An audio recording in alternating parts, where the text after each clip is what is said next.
네, 안녕하십니까. 대치 두각에서 은광여고일 국어 가르치고 있는 서동원 강사라고 합니다. 반갑습니다. 네, 저는 오늘 은광여고일 국어 설명회에서 은광여고의 출제 경향에 대해서 좀 말씀을 드리고 어떻게 하면 고득점을 얻을 수 있는지 그 방법에 대해서 이야기하려고 이 자리에 섰습니다. 그래서 제가 키워드를 두 개로 잡았습니다. 첫 번째는 문학 지문에 대한 능동적인 해석이고요. 두 번째는 고난도 수능형 문법 문제를 대비해야 됩니다. 그래서 이 두 가지를 잘 준비하시면 고득점을 맞을 수 있는데 이 부분을 어떻게 대비해야 되는지 말씀드리도록 하겠습니다. 은광여고 국어는 응용에 좀 충실해야 됩니다. 그래서 능동적인 해석이 제가 계속 강조를 해왔었는데 은광여고 같은 경우는 교과서 내용을 베이스로 하긴 하지만 선생님들이 굉장히 창의적인 방식으로 다양한 부분에서 질문을 좀 던지십니다. 그래서 생각하실 때 기본기를 베이스로 잡고 여러 가지 응용 문제로 좀 대비를 해야 됩니다. 문법이 특히 수능형으로 나오기 때문에 이 부분 잘 준비하셔야 되는데요. 제 소개를 간단하게 드리자면 저는 이제 연세대학교 언론홍보 영상학부를 졸업했고 현재 대치동과 목동에서 고1, 2학생들뿐 아니라 수능도 가르치고 있습니다. 그래서 저 같은 경우는 고난도 문법 문제도 대비를 해드릴 수 있고 화작, 그 다음에 독서 같은 영역도 일반 내신 강사와 달리 훨씬 더 깊은 설명과 수능 사고력 함양이 가능합니다. 그래서 이번에 중간고사 같은 경우는 서술형이 100% 적중을 했고요. 허생전에서 틀린 학생들 그다음에 거의 없다고 보실 수가 있겠습니다. 근데 이제 중요한 건 뭐냐면 은광여고가 이제 기말에서 고득점을 얻으려면 은광여고 특징 중에 하나가 이제 기말고사의 변별력을 좀 강하게 둡니다. 이번에 수학도 아마 기말이 매우 어려울 것으로 사실 예상이 되잖아요. 그래서 은광여고 같은 경우는 기출 분석을 잘해서 제가 볼 때 기말이 훨씬 어렵습니다. 매년 그래왔기 때문에 올해도 너무 좌절하거나 너무 자만하지 마시고 끝까지 준비를 잘 하셨으면 좋겠습니다. 그래서 기출 분석을 통해서 여러분들이 기본기를 좀 튼튼하게 할 예정이고 그 다음에 문학 비평과 교과서 작품을 결합한다든지 생각지도 못한 곳에서 서술형을 좀 출제한다든지 이런 경향이 있기 때문에 이런 부분도 제가 꼼꼼하게 준비를 하겠다 이렇게 말씀을 좀 드리겠습니다. 그래서 출제 비중을 잠시 살펴보면 매년 작품 범위가 좀 바뀔 수도 있습니다. 다양하긴 한데 어쨌든 교과서 베이스인 건 분명하고 고난도 문법을 정말 잘 푸셔야 되고 그 다음 지문 자체에 대한 이해도 매우 높으셔야 된다. 그래서 문학 작품 같은 경우는 제가 학교 필기를 거의 암기 못하면 집에 안 보내는 식으로 다 공부시키고 갈 수 있도록 합니다. 그래서 백지 테스트라는 걸 봐서 학교에 있는 모든 필기를 암기하는 걸 기본으로 놓고 그리고 거기 플러스 알파로 보기와 좀 연결을 하는 훈련을 시키는 편입니다. 그래서 문학부터 먼저 말씀드리자면 아마 현대소설, 현대시, 종탑 아래서랑 향수가 메인으로 나올 예정인데요. 보기와 문학 작품을 결합해서 해석해야 되고 시를 좀 보기의 해석의 틀에 맞추는 게 굉장히 중요합니다. 그래서 이거를 내신 암기로는 해결이 잘 안 되기 때문에 어떤 식으로 보기를 읽고 접근하는지 제가 좀 자세히 말씀드릴 예정이고요. 문법 같은 경우는 까다롭게 출제는 되지만 제가 정말 자신이 있는 게 정해진 범위잖아요. 이제 한글 맞춤법이 아마 출제될 텐데 그 부분에서 정말 개별 학생들 빈틈없이 다 관리하면서 틀리는 부분 없도록 하겠다. 문법. 제가 또 수능 강사니까 수능 특강, 모의고사 이런 자료들 굉장히 많습니다. 그거 다 풀어보게 되면 학생들이 결국에 신유형이라고 학교에서 냈다 하지만 어딘가 본 문제, 익숙한 문제가 될 수밖에 없게끔 문법은 정말 자신 있게 만들어 드릴 수 있습니다. 그 다음에 문제라고 할 수 있는 게 좀 화작인데 화작이 사실 올해 이제 중간고사 같은 경우는 수능이랑 9월 모의평가 고3 걸 지문으로 던져주시고 그거를 이제 변형해서 출제를 하셨습니다. 그래서 변형을 좀 굉장히 잘 하셨는데 이런 것들도 제가 예측을 다 해서 패턴으로 만들어서 서술형은 이렇게 나올 거고 객관식은 이렇게 나올 거고 이렇게 예측을 다 해드릴 수가 있겠습니다. 근데 결론적으로는 이런 부분들 학생들이 다 잘 풀고 또 학교에서 새롭게 던져주는 어떤 보기라든지 새로운 그래프 해석 문제라든지 이런 것들만 잘 푼다면 크게 어렵진 않습니다. 다만 그게 단기간에 되는 게 아니라 이제 모의고사 패턴에 좀 적응이 잘 된 학생들, 그 다음에 수능 사고력이 좀 익숙한 학생들이 많이 유리하다라는 그 부분을 좀 말씀드릴 수 있겠습니다.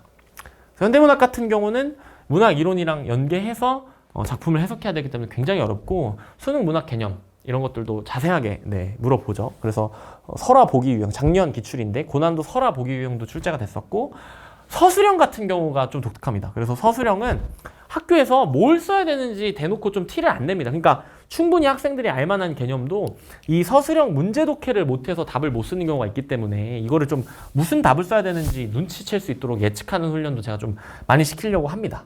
그래서 결론은 현대문학이 어렵게 나온다는 건 수능처럼 생각하고 문제를 풀지 않으면 틀린다는 얘기인데 그런 걸 위해서는 작품을 단순하게 암기시키는 게 아니라 적중하려고 문제를 막 뿌리는 게 아니라 해석하는 능력을 길러주겠다. 이게 본질적인 이야기라고 보실 수 있겠습니다. 그다음 추가적으로 문법은 어렵지만 결국에는 모의고사와 수능 특강을 벗어나는 뭔가 굉장히 새로운 그런 패턴은 없다. 그죠? 내신형 문법보다 훨씬 어렵지만 학생들이 어려울 만한 모의고사 문제들을 캐와서 뿌리기 때문에 변형은 있겠죠. 네, 그런 문제들 대비를 제가 굉장히 잘 시킬 수 있도록 준비할 거고, 그리고 변별력이 좀 가미가 되는 기말고사 같은 경우는 전부 모의 패턴으로 출제하는 게 아니라 어휘 활용 문제를 굉장히 많이 출제합니다. 그래서 어휘 이렇게 쓰는 게 맞아? 혼동어휘라 그러죠. 이거를 굉장히 많이 물어보는데 이런 내신스러운 부분도 분명히 존재한다. 근데 기출 영역에서 크게 벗어나지 않고 제가 한글 맞춤법 거의 전범위를 다 다룰 거기 때문에 학교에서 안 해도 대비를 다 해드리겠습니다. 네, 그래서 문법은 까다롭지만 기본기에 충실하다면, 그 다음에 수능 패턴에 익숙해진다면 무조건 만점 맞을 수 있다 이거고요. 은광여고 희마로 들어가자면, 제가 문학 개념이라 써두긴 했지만 사실 화작도 마찬가지고 문법도 마찬가지입니다.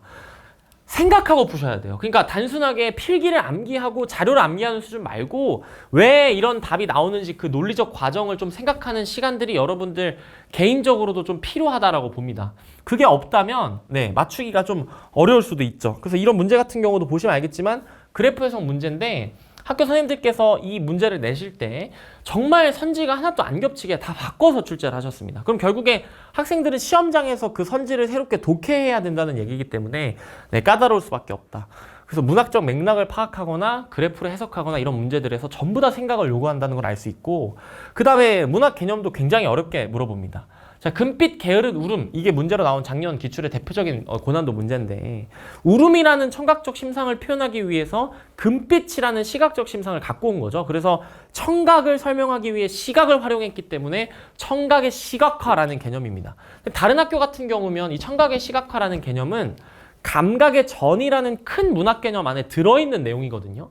그래서 같은 것을 찾으라 그러면 예를 들면 감각의 전이 1번, 감각의 전이 4번이고 2번, 3번, 5번은 역설, 단어 이런 식으로 전혀 다른 문학 개념을 출제하는데 은광은 그렇게 안 냈습니다. 어떻게 냈냐면 이게 청각의 시각화인지, 시각의 후각화인지, 촉각의 청각화인지, 구체적인 감각이 뭔지까지 다 찾는 문제를 출제했기 때문에 문학 개념에 아주 진심인 학교다 이렇게 말씀드릴 수가 있겠습니다. 자세히 공부를 해야 된다. 그래서 단기간에 상승이 어렵기 때문에 제가 사실 중간중간 무료 특강도 정말 많이 하고 영상도 많이 제공하면서 좀 장기간 동안 여러분 국어 능력이 늘 수 있는 길을 모색하고 있고, 내신 때도 빠르게 패턴에 적응하기 위해서 다양한 문제들을 준비하고 있다 이렇게 말씀드릴 수 있겠습니다. 고전은 나올 확률이 크지 않기 때문에 간단하게 말씀드리자면 복합적으로 이해하면서 공유되는 주제의식이나 표현상의 특징을 찾아야 한다. 현대 소설, 현대 시 해석하듯이 암기는 기본이고 그 다음에 맥락도 좀 활용을 하셔야 된답니다. 소재 같은 경우가 사실 익숙하지 않은 소재들이 있기 때문에 한자가 어려울 수 있지만 그렇게 어려운 한자를 새롭게 출제하거나 이런 편은 아니고요. 그냥 맥락을 잘 활용하는 문제들이 주로 출제된다고 말씀드릴 수 있겠습니다.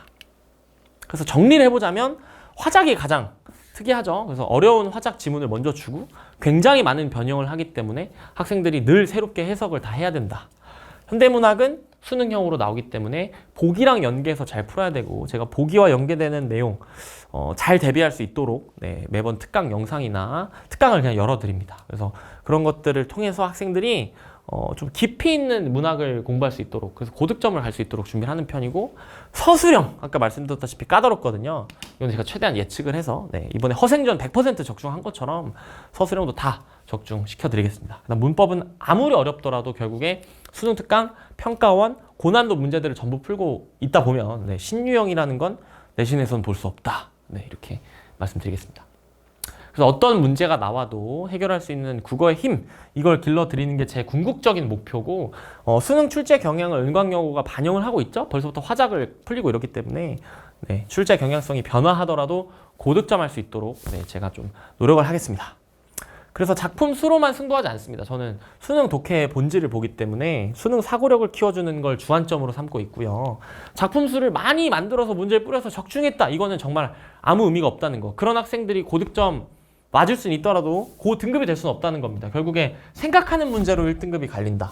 그럼 저는 수업만 하지 않습니다. 그래서 개별 영상, 질문 있으면 개별 영상 촬영해서 전부 다 보내드리고, 클리닉, 무료 특강 정말 자주 합니다. 그래서 학생들이 최대한 성적을 잘 거둘 수 있도록 네, 수업을 많이 해드리는 편이고 고1뿐만 아니라 고2, 고3 전반적인 커리큘럼도 다 알고 있기 때문에 공부 방법, 뭐 그 다음에 다음 학년에 대한 커리큘럼, 다양한 고민 상담까지 제가 다 가능합니다. 그래서 알 때까지, 이해할 때까지, 스스로 깨우칠 때까지 수능 사고력 패턴을 좀 체화시키고 학교에 대한 꼼꼼한 교과서 암기를 바탕으로 고득점을 노리는 겁니다. 그래서 이런 식으로 제 손필기가 전부 들어간, 그 다음에 주변에 자사고라든지 특목고 학교의 모든 문법 기출 문제들, 이런 것들이 다 들어가 있는 자체 교재로 최상위권 도약을 도와드리고요.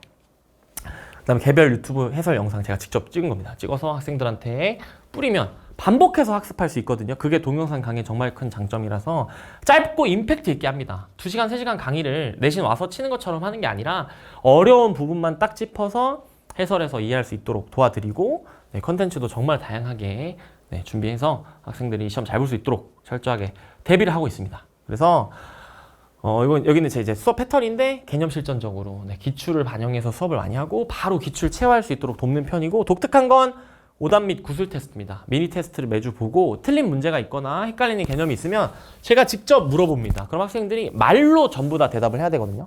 정말 이해하고 암기한 친구들만 대답할 수 있는 그런 질문들을 통해서 확실하게 알고 집에 간다. 뭐 1시간 빨리 부르고 늦게 가는 건 좀 흔한 일이고, 꼼꼼하게 공부를 다 할 때까지는 갈 수 없다는 게 좀 특징입니다. 그죠? 네. 그래서 내신 수업과 별도로 동영상 강의도 많이 제공이 된다. 5월 11일 날 오후 6시부터 8시 반에 제가 문학 개념과 문법에 관련된 특강을 준비해서 진행합니다. 그래서 요거 참가하시면 좋겠고, 혹시나 안 되시더라도 그 영상 신청하시면 추후에 제가 전송도 또 해드리겠습니다. 그래서 목요일, 토요일 이렇게 내신이 진행되고, 지금 학생들의 많은 관심과 참여 주신다면 정말 감사하겠습니다. 그래서 은광여길 국어 설명회 여기까지 하도록 하고, 들려주셔서 정말 감사합니다.